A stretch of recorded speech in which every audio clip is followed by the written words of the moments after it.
So that's our question.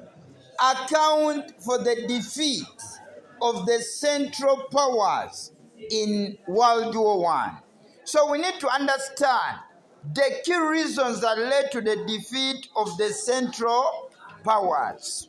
So we are saying today, World War I broke out in 1914 following the murder of Crown Prince Archduke Franz Ferdinand of Austria by Bosnian nationalists. It was fought between Triple Entente or Allied powers such as Britain, France, Russia, USA, Serbia, and the Triple Alliance, which included Germany, Austro-Hungary, Romania, Turkey, and Bulgaria.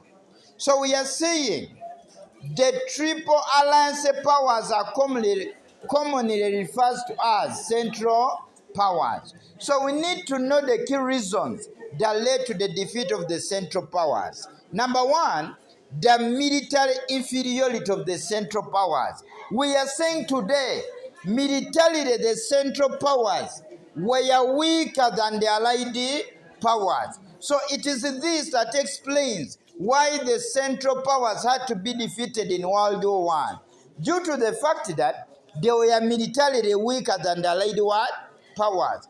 The question is, how were they going to maneuver and overpower the Allied powers when they were militarily weaker?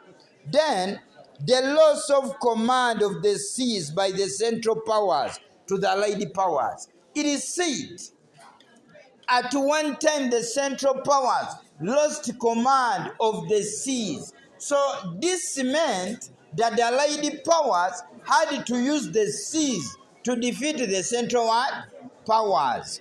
Another key aspect, the economic supremacy of the Allied powers. We believe by this time, economically, the Allied powers were superior than the Central Powers. Moreover, so many resources were needed to be used in the in the war. But when it came to resources, I can say the Allied powers were superior. This explains the defeat of the Central Powers.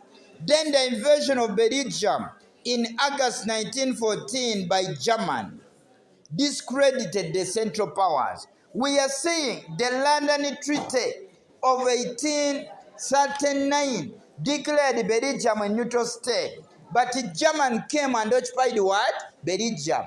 This made the Allied powers to have a point to prove to the whole world that it was justifiable to attack a country called Germany. And many countries had to side on the side of Allied powers against Germany. And this explains the defeat of the Central Powers. Then the widespread hatred of German militarism and aggressive nationalism in Europe. It is said the Germans were so militant under stubborn men like Kaiser William II, a man who took political power when he was 28 years. Very young, ambitious, determined, and arrogant. He wanted to control Germany, the whole Europe, the whole world, even he wanted a place in the sun. So it is this that was hated by many countries. That's why they had to side on the side of Allied powers against the Central Powers, because many people were against the militant nature of a country called Germany. Then we are saying the entry of USA into the war against the Central Powers in April 1917. I can say USA became a game changer in the game, because it came late and decided on the side of the Allied powers. When it sided on the side of the Allied powers, this increased the economic strength of the Allied powers, and this explains why the Central Powers were defeated. Then another key aspect, the use of anti-German undermined the war efforts of Germany and her allies. It is said Germany at one time used anti-German.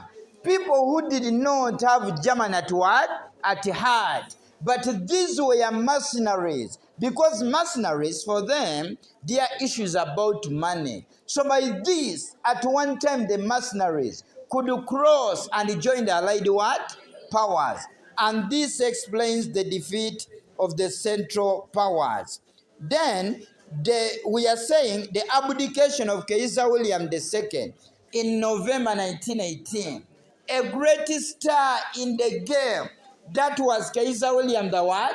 The second. When Kaiser William II abdicated, this made those who were on the side of Central Powers to leave 1918, to leave the struggle. So I can say, when a great man abdicated, it is this that explains the defeat of the Central Powers. Then the defection of the Triple Alliance or Central Powers to the side of the Allied Powers. I can say the year 1915, Britain approached a country called Italy, and it convinced Italy, you move from the side of Triple Alliance and support Triple Entente, on condition that they promised to give Italy territories. At last, Italy sided on the side of the Allied Powers. This increased the strength of the Allied Powers, and this led to the defeat of the Central what? The Central Powers. Changes rising up.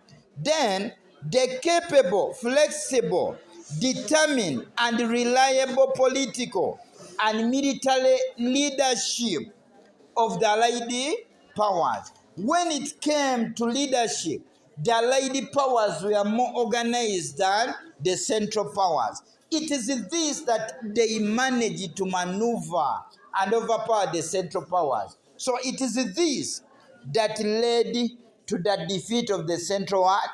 The Central Powers. So in this kind of arrangement, I can say that really the Central Powers had to be defeated. Then the failure of the Schelfen Plan was strategy developed by General Alfred von Schelfen in 1906. This was a plan where Schelfen called for the production of high military equipment for the high training of soldiers. But what happened? The Allied powers still were more trained than the Central Powers. So I can say the plan which was brought by Alfred had to be overpowered by the plans of the Allied powers. So there is no way the Central Powers we are going to defeat the what?